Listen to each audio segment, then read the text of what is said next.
Praise the lord. పిల్లరా, ఈ యొక్క ఉదయకాల సమయంలో దీని వాక్యాన్ని చదువుకుందాం.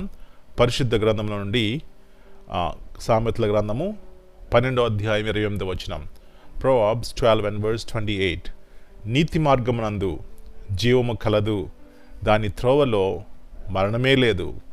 In the way of righteousness is life, and in the pathway there there is no death. యేసు ప్రభువు వారి అతి శ్రేష్టమైన నామంలో పిల్లరా మీ అందరికీ శుభమును తెలియజేస్తున్నాను. మరి ఇక నూతన ఉదయకాల సమయాన్ని దేవుడు మనకి ఇచ్చినారు. నూతన వారమును ప్రారంభిస్తున్నాం. పిల్లరా, దేవుని యొక్క మాటలు మన జీవితంలో ఉన్నట్లయితే అవి మనం నడిపిస్తాయి, బలాన్ని, శక్తిని ఇస్తాయి. అంతకంటే ముఖ్యంగా దేవుని యొక్క ఉన్నతమైనటువంటి నామంను మన జీవితంలో ద్వారా మహింపరుస్తాం. మన మాటలు, మన ప్రవర్తన దేవుని అధికారములకు లోబడినప్పుడు పిల్లరా, అది మన కుటుంబాలకు మేలు, మన యొక్క ఇరుగు పొరుగు వారికి మేలు అనే సత్యాన్ని జ్ఞాపకం చేసుకుని దేవుని యొక్క మాటలు ధ్యానించండి. కుటుంబ సమేతంగా ప్రార్థన చేసినట్లయితే ఆ కుటుంబంలో దేవుని సన్నిధి, దేవుని యొక్క కృప నిత్యము ఉంటుందనే సత్యాన్ని జ్ఞాపకం చేసుకుందాం. పిల్లరా, ఇక్కడ జ్ఞానటువంటి సొలొమోను చక్కని మాటను మనకు తెలియజేస్తున్నాడు. నీతి మార్గం నందు జీవము కలదు. నీతి మార్గము ఎవరి ద్వారా కలుగుతుందండి? ఇది యేసు ప్రభువారి యొక్క కృప చేత మనకు కలిగింది. ఇది మన క్రియల ద్వారా మనకు కలిగింది కాదు. ఎప్పుడైతే దేవుని నీతి కలిగి ఉంటామో మన మాటల్లో వ్యత్యాసం ఉంటుంది, అంటే విశ్వాసం ఉంటుంది. మన మాటల్లో ఇతరులని ఎంకరేజ్ చేసేటువంటి ఆ మాటలు ఉంటాయి, ఇతరుని బలపరిచేటువంటిగా ఉంటాయి, ఇతరుని గౌరవించేవిగా ఉంటాయి, తగ్గించుకునేవిగా ఉంటాయి. పిల్లరా, ఇదండి దేవుని యొక్క నీతి. దేవుని నీతిని మనం కలిగి ఉన్నప్పుడు దేవుని యొక్క ప్రతిబింబములుగా మనం ఉంటాం. దేవుని యొక్క సౌందర్య స్వరూపంలో మనం ఉంటాం. అనేక మంది మనం చూసి ఆత్మీయంగా మేలు పొందుతారు.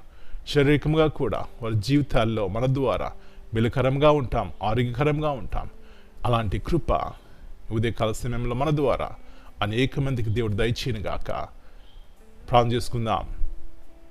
పరలోకమందున్న మా తండ్రి, పరిశుద్ధమైన దేవా, మీ పరిశుద్ధమైన అతి శ్రేష్టమైన నాను బట్టి మీ వందనాలు చెల్లిస్తున్నాం నాయన.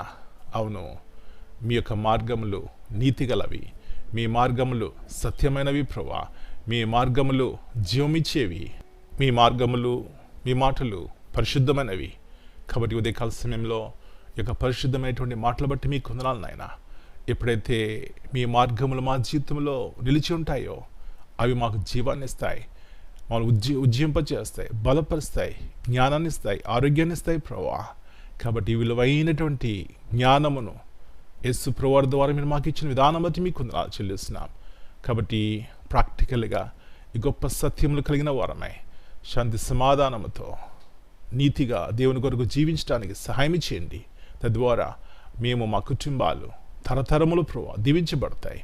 ఇలాంటి దీవెనకరమైనటువంటి జీవితము మీరు మాకు దయచేయమని మనం మీ చేతిగా అప్పగించుకుంటూ ఈ దినమంతా మీరు కలిగిన భద్రపరచండి. ఈ ఉదయకాల సమయంలో ఎవరైనా కృంగి ఉన్నారా ప్రభువా, వారిని లేవనెత్తండి. ఎవరైనా బలహీనంగా ఉన్నారా, వారు ముట్టండి, బాగు చేయండి. యేసు ప్రభువారి యొక్క నామంలో మాకు బలము, శక్తి, ధైర్యము నాయన సహాయం చేయమని మనం మీ చేతికి అప్పగించుకుంటూ యేసయ్య అతి పరిశుద్ధమైన నామమును బట్టి ప్రార్థన చేస్తున్నాను తండ్రి. Amen. God bless you all.